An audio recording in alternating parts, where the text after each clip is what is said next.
लोकसभा चुनाव और हिमाचल प्रदेश में 6 विधानसभा सीटों पर उपचुनाव होने हैं और प्रदेश की सियासत अब गरमाने लगी है। प्रचार की रफ्तार तेज होने लगी है और इसी के साथ साथ पार्टी के स्तर पर बैठकें भी हो रही हैं। आज कांग्रेस पार्टी की भी शिमला में एक महत्वपूर्ण बैठक हुई है, रणनीति तैयार की गई है।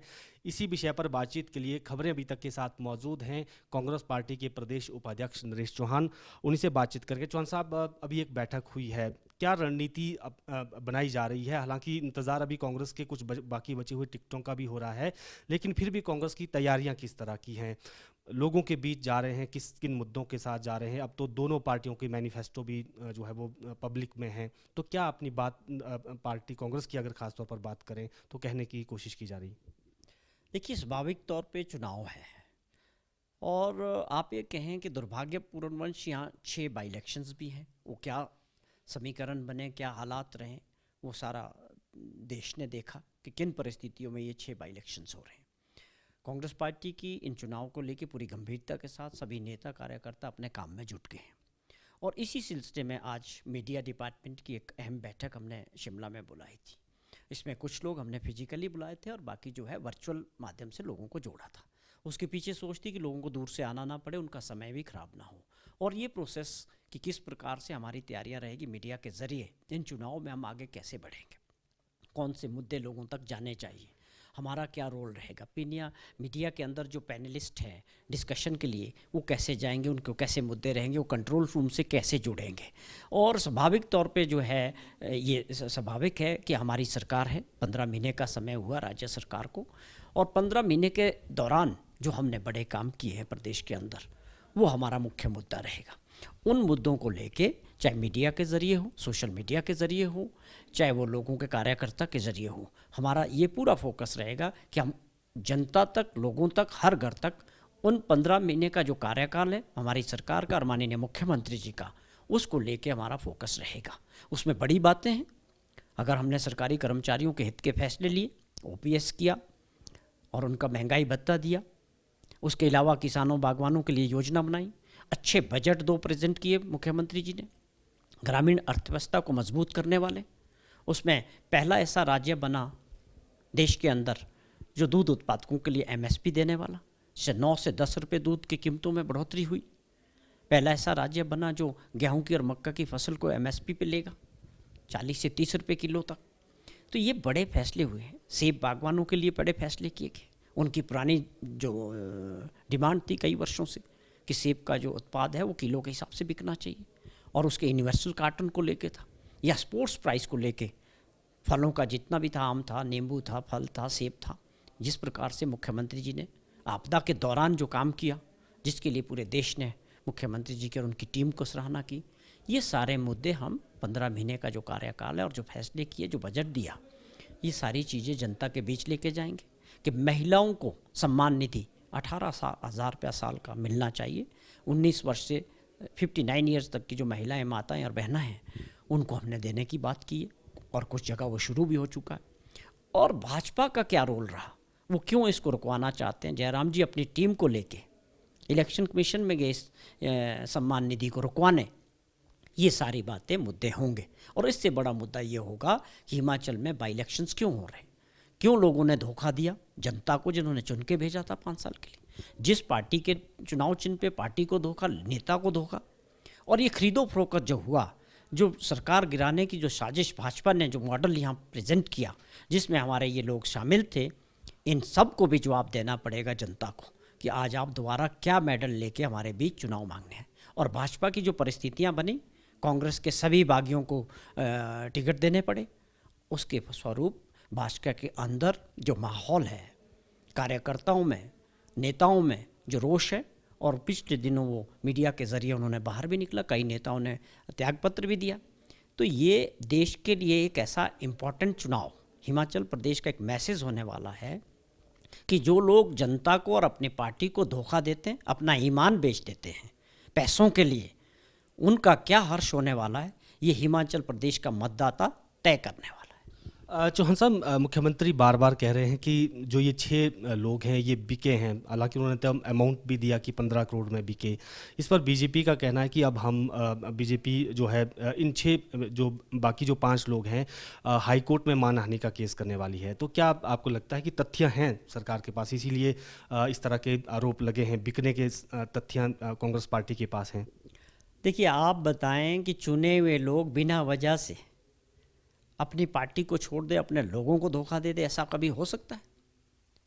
और जो मॉडल देश के अंदर भाजपा का रहा है सरकारें गिराना विपक्ष की, वो धनबल के हिसाब से गिरी है, वही मॉडल यहाँ अपनाया गया था। अगर इनको कुछ नहीं लेना था तो क्यों गए? यहाँ तो ग्राम पंचायत का प्रधान बनना मुश्किल है, आपको लोगों ने विधानसभा के अंदर चुन के भेजा, आपने वो छोड़ दिया। और भाजपा का क्या रोल है? क्यों भाजपा ने इन सबको टिकट दी? भाजपा का क्या संपर्क था इससे? क्यों भाजपा ने अपने लोगों को छोड़ के कांग्रेस के बागियों को टिकट क्यों दिए? क्योंकि सबके पीछे भाजपा थी। ये सब कुछ भाजपा ने रचा था कि सरकार गिरानी थी। ये लोकतंत्र के प्रति आपका ये सम्मान है कि लोग चुन के भेज रहे हैं, 5 साल काम करने का मौका दीजिए। आप ताकत के जरिए, एजेंसीज के जरिए, धन बल के जरिए सरकार को गिराना चाहते हैं। वो मॉडल हिमाचल प्रदेश में फेल हुआ है और भाजपा को बताना पड़ेगा कि ये 6 लोग हेलीकॉप्टर में घूमते रहे, कौन ले जा रहा था इनको?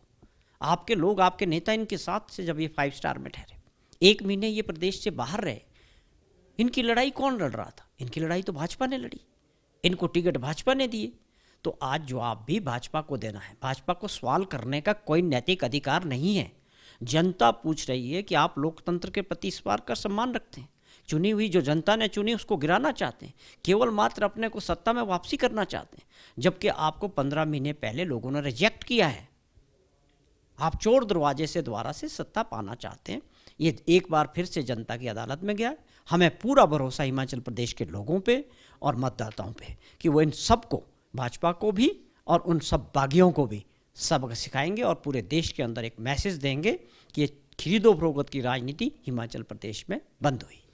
जो कांग्रेस पार्टी ने मैनिफेस्टो दिया है उसको लेकर भाजपा के प्रदेश अध्यक्ष डॉक्टर राजीव बिंदल का एक बयान आज आया है कि उसमें जिन्ना की आत्मा घुस गई है।